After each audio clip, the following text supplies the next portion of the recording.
يوم مختلف.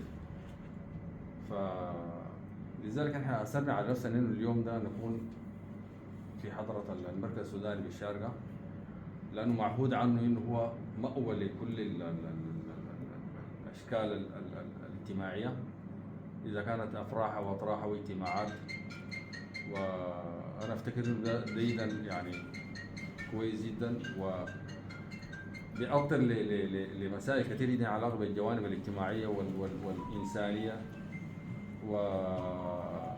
ولذلك وجدنا انه ده المكان المناسب اللي ممكن نعمل فيه عزاء للاستاذ محمد علي، بالرغم من ضيق الوقت وظروف الدوامات ومعروفه ظروف الناس في البلد، لكن اثرنا على نفسنا انه نكون يعني كواجب علينا تجاه رجل عظيم ورجل يعني بنعتبره من رموز السودان، يعني من الناس اللي الغلائل اللي جات بهم الوطن العزيز السودان، وهو واحد من الاعلام المميزه، وهو نقطه يعني مميز جدا في تاريخ الغناء والموسيقى في السودان. وطبعا الحديث عنه اكيد طبعا كل الناس يعني ما محتاج ذاته محمد علي يتكلموا عنه. ليه؟ لانه اساسا يعني هو تحدثت عنه اعماله وادواره اللي قام بها، اذا كانت وطنيه او على مستوى النشاط الغنائي والموسيقي في السودان. فبفتكر انه يعني هو تحدث عن نفسه ربنا يرحمه، وده شيء قليل، يعني احنا بنقدم في شيء قليل وبسيط جدا مما قدمه الراجل. وافتكر انه يعني واجب علينا، واجب. لذلك احنا الليله يعني بس الحاجه دي ارتجلناها، او يعني والله حتى بنشكر الاخوه في المركز هنا، اللي هو الباشمهندس واخونا الزيلعي وقاسم، في انهم لبوا النداء على طول. وحتى الاعلان عن العداء والحاجات دي يعني كانت في زمن ضيق. بنشكر كل الذين حضروا، وبنتمنى يعني من الله عز وجل ان يسكن الفقيد الجنه مع الصديقين والشهداء وحسن اولئك رفيقا، وان نلهم ذويه وابنائه واسرته الصغيره واسرته الكبيره من السودانيين الصبر وحسن العزاء، وانا لله وانا اليه راجعون. وبشر الذين امنوا إذا أصابتهم مصيبة قالوا إنا لله وإنا إليه راجعون. في شيء من الخوف والجوع والنقص من الأموال والأنفس والثمرات. وبشر الصابرين الذين إذا أصابتهم مصيبة قالوا إنا لله وإنا إليه راجعون. فليس علينا إلا أن نقول إنا لله وإنا إليه راجعون. وبنشكر الناس اللي حضروا، والأعزاء زي ما قلت ما أعزاء موسيقيين ولا فنانين، أعزاء ده أعزاء للشعب السوداني عموما. لذلك بنشكر الحضور، بنشكر ثاني ناس المركز على استضافة العزاء. وزي ما بيقولوا دي المحرية فيكم يا باشمهندس. وبنتمنى انه يعني تكون المركز هو منارة للإشعاع الثقافي او التواصل الاجتماعي اكثر من كل الاحزان والمسائل المتعلقة بالجوانب الاجتماعية الضيقة. يعني يكون هو منارة أو منبر لأشياء إن شاء الله يساعد بها الناس. ولكم الشكر يا باشمهندس الزيلعي، وبنتمنى من الله إنه يجزيكم خير في هذا اليوم العظيم والفقد العظيم إن شاء الله. ولكم جزيل الشكر. إضافة بسيطة بالنسبة للمدني، بعد ما انتقل للخرطوم انتقل مع الشاعر محمد علي جبارة. محمد علي جبارة ده شاعر معظم الأغاني بتاعت الأستاذ المرحوم لمحمد علي جبارة، فانتقل الخرطوم وسكن معاه في بيته في الميقومة. محمد علي جبارة برضه يتوفى الله يرحمه، هو من منطقتنا غرب شندي، منطقة اسمها كلي بينتمي لها الشاعر محمد علي جبارة، وكان شغال في الوزارة المركزية في الحسابات. إضافة بسيطة.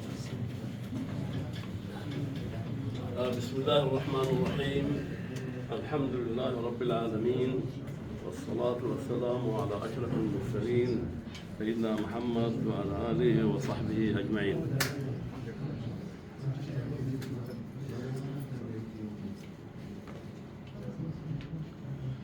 هذا اليوم بالنسبة للسودانيين عامة يوم حزين. الفنان محمد الأمين أول مقابلة لي كانت في بيت السودان في لندن عام 1967، وآخر لقاء كان في المعهد الأفريقي العام الماضي في الشارقة. فهو هامة كبيرة، أدى في مجال الفن أداء كان مميز الكل يعلم به، وكل معظم السودانيين بيتابعون الفنان محمد الأمين. فمهما تكلمنا عنه ومهما فعلنا فلم نعطيه حقه الذي أعطاه إلى السودان في المجال الفني. فنحن هنا في هذا المركز هذا مظلة لجميع السودانيين المقيمين في الشارع، ولكل الضيوف السودانيين القادمون من السودان إلى الأمارات. فمهما تكلمنا عن كما ذكرت لم نعطيه حقه كامل. رجل ديسن، شخصية مميزة، يختلف عن عدد كبير من الشخصيات، له حياته الخاصة في المجال الفني، سلوكه الخاص، منتهى التهذيب، منتهى الانضباط، يمثل فعلا فنان على مستوى عالي، فنان سوداني. فاليوم نسأل الله الرحمة والمغفرة له، وأن يحفظ ذريته، وأن يحفظكم جميعا، لأنه الخبر كان وقع على الجميع وقع كالصاعقة. فنتمنى له الرحمة والمغفرة ونتقبله بقبول حسن. والسلام عليكم ورحمة الله وبركاته.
بسم الله الرحمن الرحيم، والصلاة والسلام على سيدنا محمد وعلى آله وصحبه وسلم تسليما كثيرا. أفتكر أنه من سبقوني بالحديث لم يتركوا شيئا، وكلما أدعو له إن محمد الأمين هو الوطن. محمد الأمين في كل بيت سوداني، في كل خاطر سوداني، في كل نسمة سودانية، في كل يا دكتور،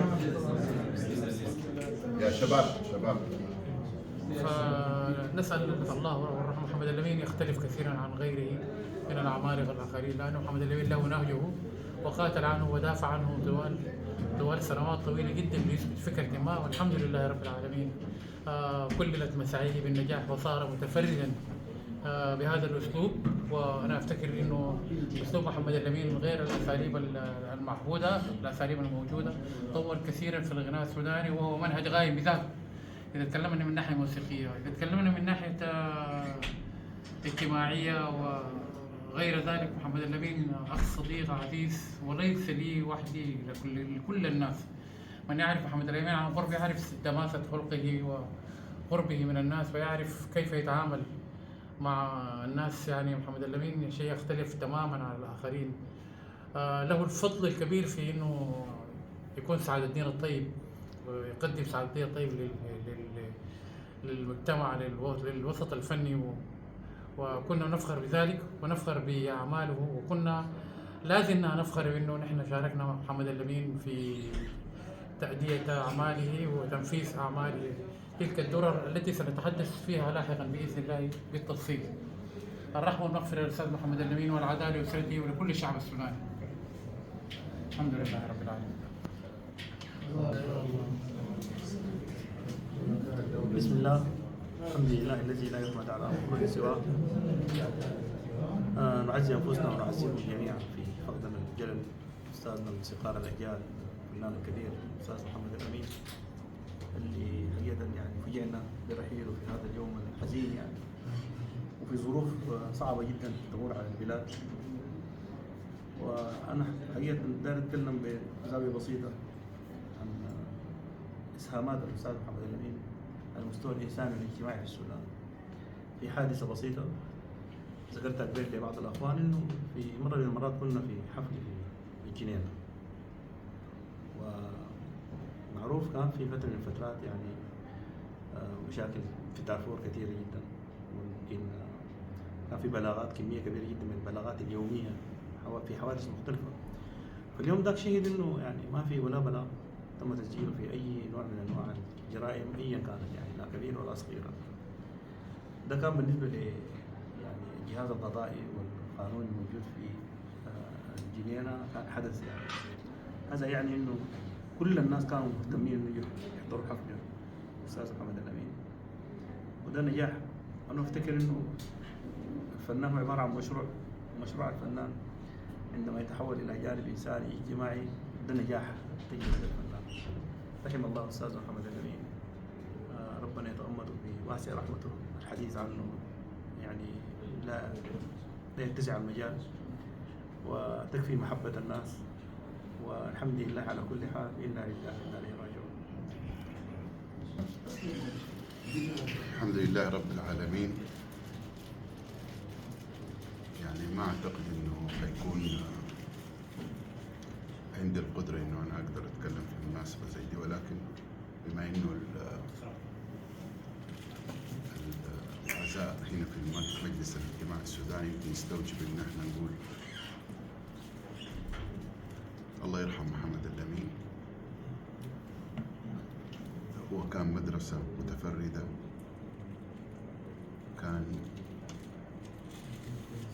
بيمثل لي أنا شخصيا على الجانب الفني قامة قد حققت للسودان أو للفن السوداني ما لم يصل له الآخرون، ليس تقليلا في شأن الآخرين، لا بالعكس، الكل أسهم وأبدع، ولكن كان له تفرد وكان له طرق لكل القضايا الاجتماعية والإنسانية